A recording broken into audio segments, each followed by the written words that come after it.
É o versículo de número 35 ao versículo de número 41, que diz assim: Naquele dia, sendo já tarde, disse-lhe Jesus: Passemos para outra margem. Deixando a multidão, eles levaram consigo, assim como estava, num barco. Havia também com ele outros barquinhos. Ora, levantou-se grande temporal de vento, e as ondas se arremessavam contra o barco, de modo que já estava a encher-se. Jesus estava na polpa, dormindo sobre uma almofada.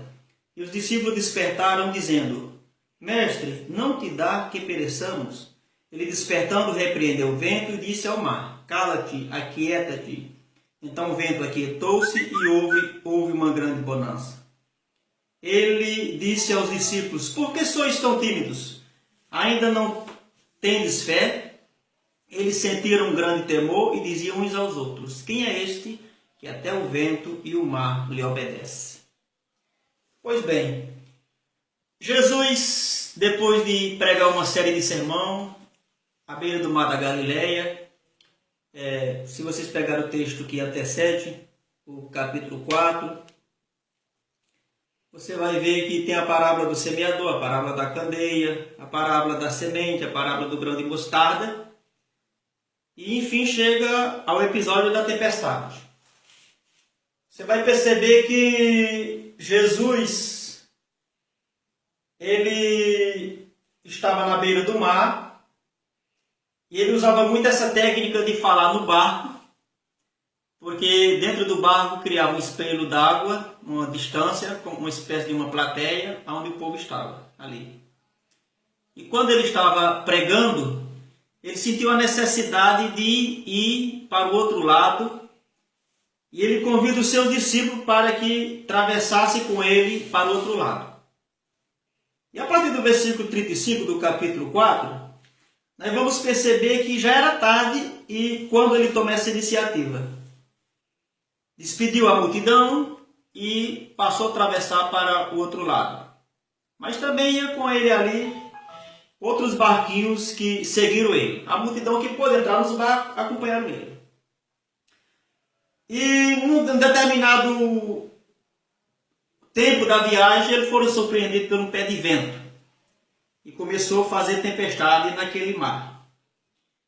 E é bom lembrar que aquele mar não era na verdade um mar. Ali era um lago, era chamado de Mar da Galileia, Mar de Genezaré, mas na verdade era um lago que media aproximadamente 22 km de comprimento e em determinado lugar dava até 214 metros de profundidade. Um mar tremendamente pescoso, onde eles pescavam ali. Mas na verdade era um grande lago. Mas o porquê desse fenômeno do vento? Porque era no Vale do Jordão. O Vale do Jordão iniciava no deserto da Síria, se estendia até o deserto do Egito. E na verdade era uma grande cratera formada na terra. E o vento entrava, aquele vento quente da areia do mar entrava naquela cratera.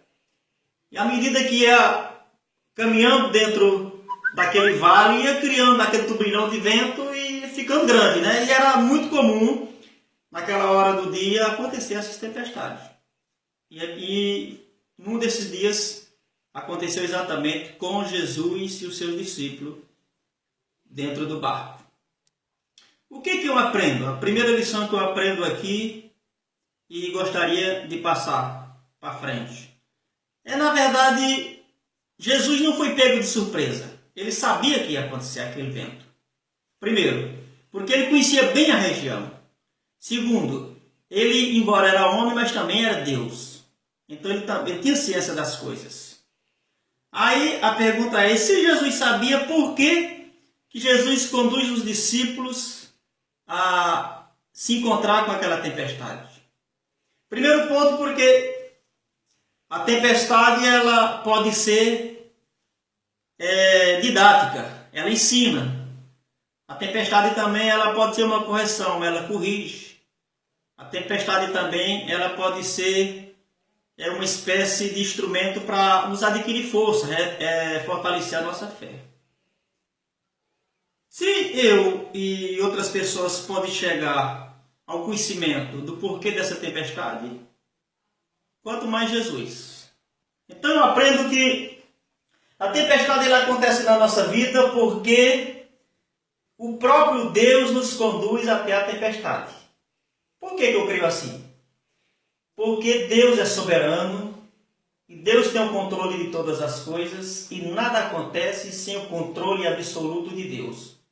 Então, até aquela tempestade foi provocada por Deus e os encontros dos discípulos naquela tempestade foi Deus que levou eles até aquela tempestade. Aos discípulos. E quando os discípulos se deparam com aquela tempestade, eles começam a trabalhar para se livrar da tempestade. Talvez se agarrando no mastro do barco, segurando as cordas, agitando os lemes, fazendo alguma coisa, mas eles não conseguiram reverter a situação. E recorrem a Jesus e encontram Jesus dormindo na proa do barco. Engraçado, né? Quantos de nós não já oramos a Deus, já agimos, tomamos as nossas decisões, fizemos as nossas orações, fizemos os nossos sacrifícios e nada acontece e muitas das vezes nós entendemos que Deus está dormindo, não sei, coisa parecida, ou não quer nos ouvir. Então essa questão, o silêncio de Deus muitas das vezes nos incomoda muito, porque nós não ouvimos Deus responder às nossas orações. Aconteceu com os discípulos. Jesus estava dormindo, num tremendo sono, numa tranquilidade, como se nada tivesse acontecendo. O que eu aprendo? Eu aprendo que quando Jesus está em silêncio, mesmo sabendo das nossas lutas, das nossas dificuldades, é porque Ele tem o controle da situação. Ninguém dorme diante de uma tempestade se Ele não tiver o controle absoluto dessa tempestade. Então Jesus ele tinha o controle da tempestade. Mas eles precisavam ensinar os discípulos. Quando nós voltamos aqui para o texto, o versículo de número 38 diz que Jesus estava dormindo na proa do barco e os discípulos despertaram dizendo: Mestre, não te dá que pereçamos? Essa pergunta aqui, irmãos, não é uma pergunta de caráter informativo. É uma pergunta de caráter de censura. Eles não estão perguntando para Jesus se Jesus não está vendo a tempestade. Eles estão perguntando para Jesus se Jesus não está se importando com a situação que estão vivendo. E Jesus, o despertando, repreende o mar e disse ao vento: cala-te. Então houve uma grande bonança. A primeira pergunta que nós fazemos diante das nossas tempestades: Senhor, o Senhor não está vendo que as coisas estão acontecendo? Porque nós criamos a ideia que na vida do cristão não acontece tribulação, não acontece tempestade.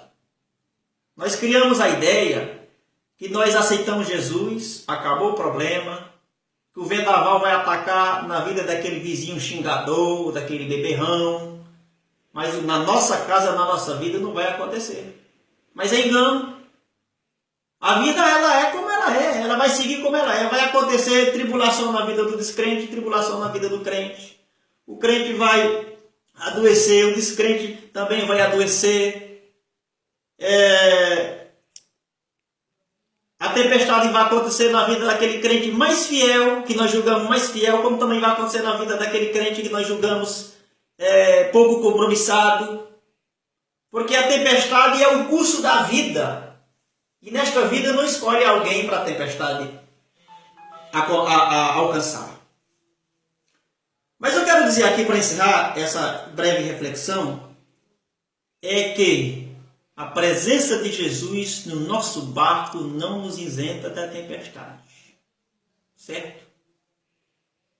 E quero dizer também que a tempestade na nossa vida não é um acidente de percurso. Foi o próprio Deus que nos levou para a tempestade. Veja. Não foi Deus que nos mandou para a tempestade. Foi Deus que nos levou. Se Deus nos levou, Ele está conosco. Então é muito mais importante a presença de Deus no meio da tempestade do que a ausência de Deus no meio da bonança. O importante não é a ausência de tempestade. O importante é a presença de Deus no meio da tempestade. O importante não é Deus nos livrar da tempestade. O importante é Deus nos livrar na tempestade. E Jesus livrou aqui os discípulos não da tempestade, mas livrou na tempestade. Veja, quando Jesus acalma a tempestade e faz uma bonança no mar, os discípulos fazem uma pergunta entre si. Quem é este? Até o vento e o mar lhe obedecem. Então os discípulos ainda não tinham conhecimento verdadeiramente de quem era Jesus. Eles passaram a ter conhecimento de Jesus, conhecer mais a Jesus a partir daquela tempestade. Então, como eu disse, a tempestade é pedagógica. E quantas vezes nós nos perguntamos, quem é esse? E eu vou dizer para vocês que esse Jesus é o mesmo que acalmou a tempestade. É o mesmo que acalmará a tempestade na sua vida, na minha vida. A Bíblia diz que o choro pode durar uma noite, mas a alegria vem pela manhã. A palavra de Deus diz que são muitas as aflições do justo, mas Deus as livra de todas. A palavra de Deus diz que o próprio Jesus diz, eis que estou convosco todos os dias. Então, como eu já disse antes, o importante não é a ausência da tempestade, o importante é a presença de Deus. É isso que é importante. E este, quando eles perguntam quem é este Jesus, ele é tudo que nós precisamos num determinado momento. Se você, nesse momento, estiver precisando de paz, ele é paz.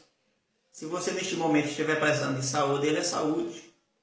Se você, neste momento, estiver precisando de salvação, ele é a salvação. Se você, neste momento, estiver precisando de direção, ele é o caminho. Se você, neste momento,